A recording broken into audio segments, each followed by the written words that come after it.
Hello, welcome back to the channel. It's nice to have you here again. Thank you for joining. Probably you got the notification to this video from your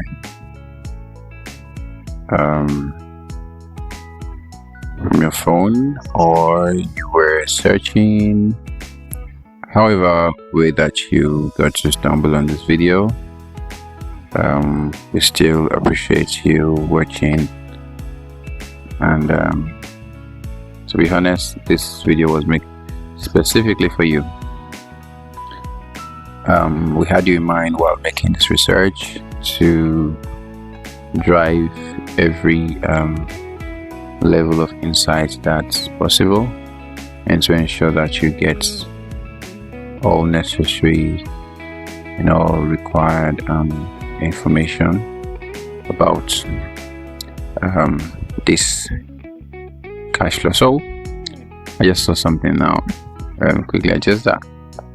All right, that was an oversight there. Okay, so we're good. All right, so today we'll be looking at Wema Bank Plc cash flows for 2023, and I'll just maximize time and jump into the overview for Wema Bank Plc. But before then, I want to appreciate all of our subscribers. I place so much value on you, and that's why I take our time to appreciate you to having been subscribed to the channel, whether for how long or for how short, or even for those who are yet to subscribe. If you're seeing this video and you're yet to hit the subscribe button, please kindly do that, as this is the best and the right time for you to do that. And we would really appreciate if you could just also, after hitting the subscribe button, hit the notification bell so that you can get notification. You could get notified whenever I upload an insightful video like this. And also, in the course of the video, if you happen to like what you hear or see, kindly hit the like button, or in the end, anyone that works best for you. And also, if you have any suggestions, any comments, any ideas, just kindly drop them in the comment section. I would like to know what you think. All right, so let's move real quick into the Wema Bank overview. So as stated here, the organization's name is Wema Bank Plc, and we are looking at what their cash flows looked like in 2023. So this organization is a public limited company, and they started operations in 1945 as a private limited liability company. They are in the banking and financial service industry. They were formerly known as Wema Bank Limited, and as I mentioned before, established in 1945 as a PLC, which is a private limited liability company, and they became a public limited company in 1987 and were listed on the Nigerian Stock Exchange in 1990.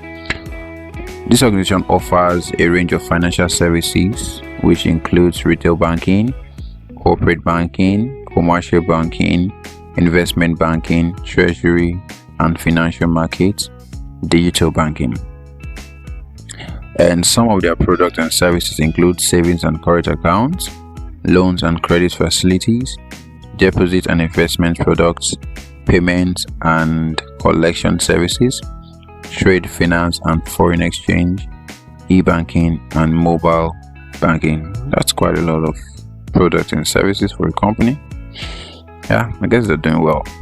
So the subsidiaries include Wema Bank Securities and Finance Plc. They also have Wema Assets Management Limited.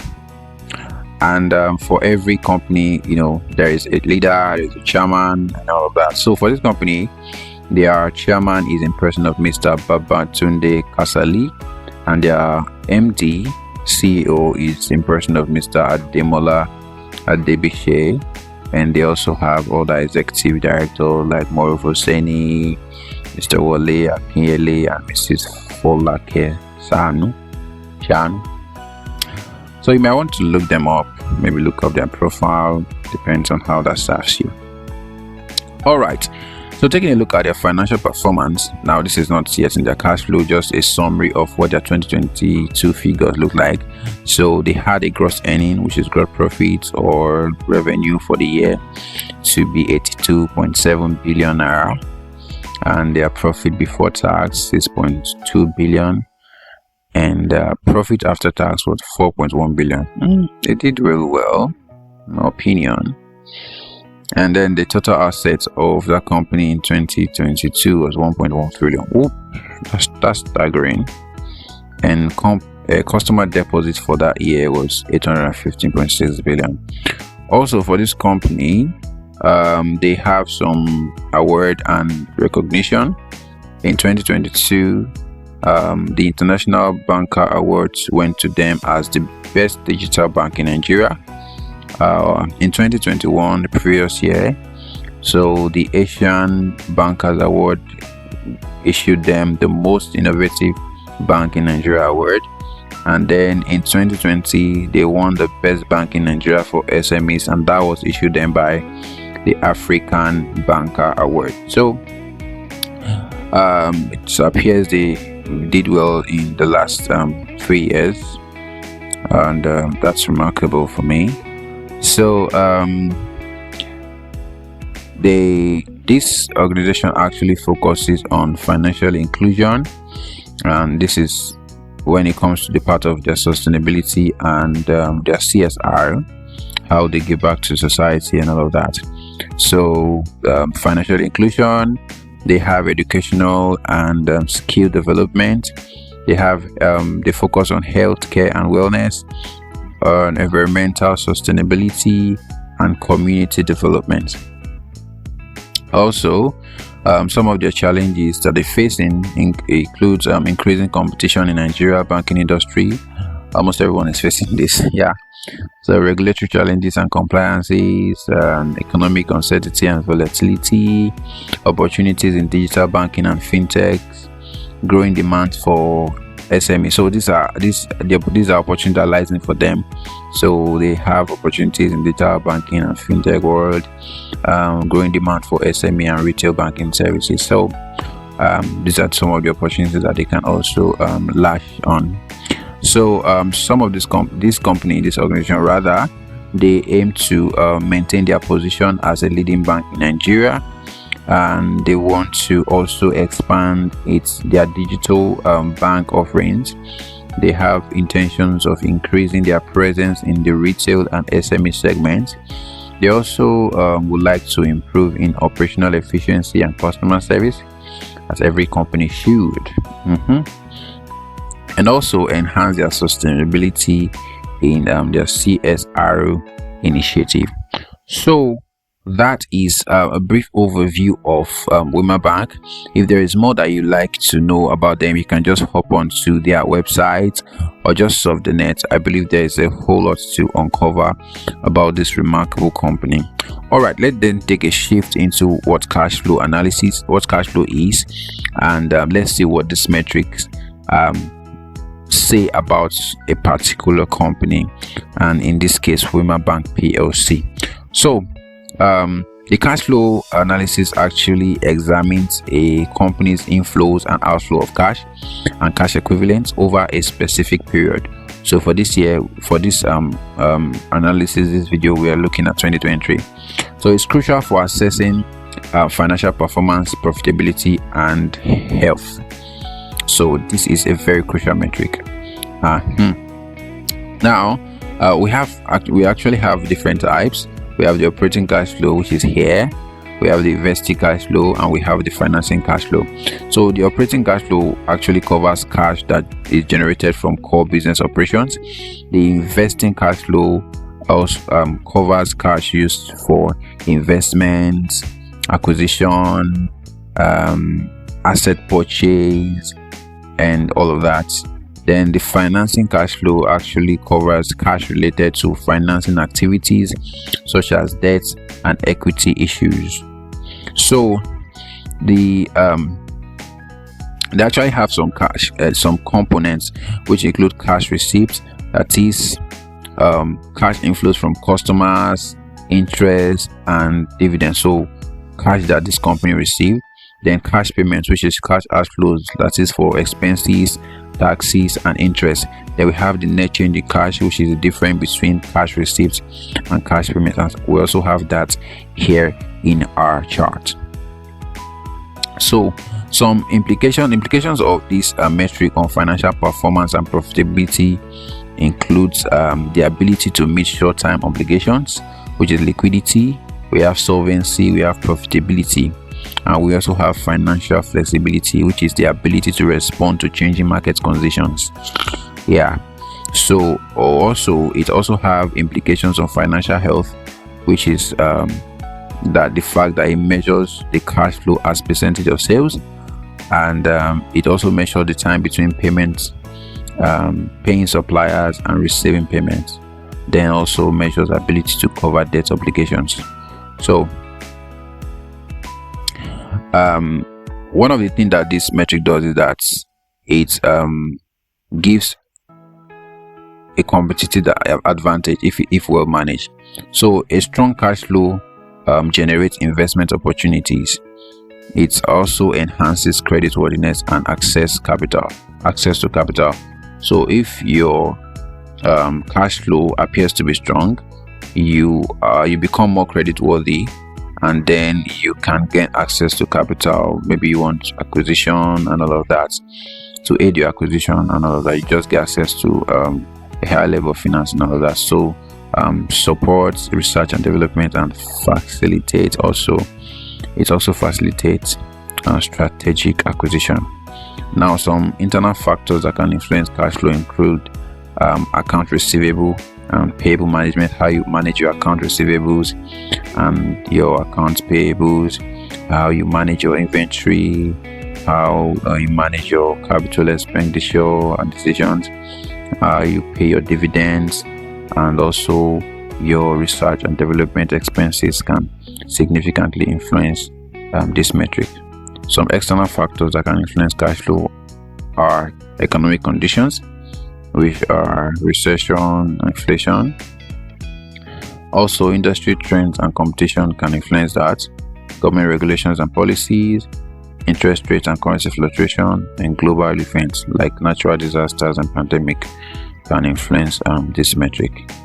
So that is almost all about that. So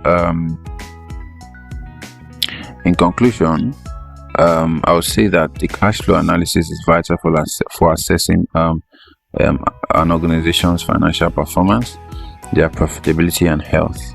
Now, it is very crucial to understand the internal and the external factors that can influence the cash flow, because it will enable any company to implement effective management strategies and also help them in gaining a competitive advantage and edge over their competitors, and also ensure long-term sustainability.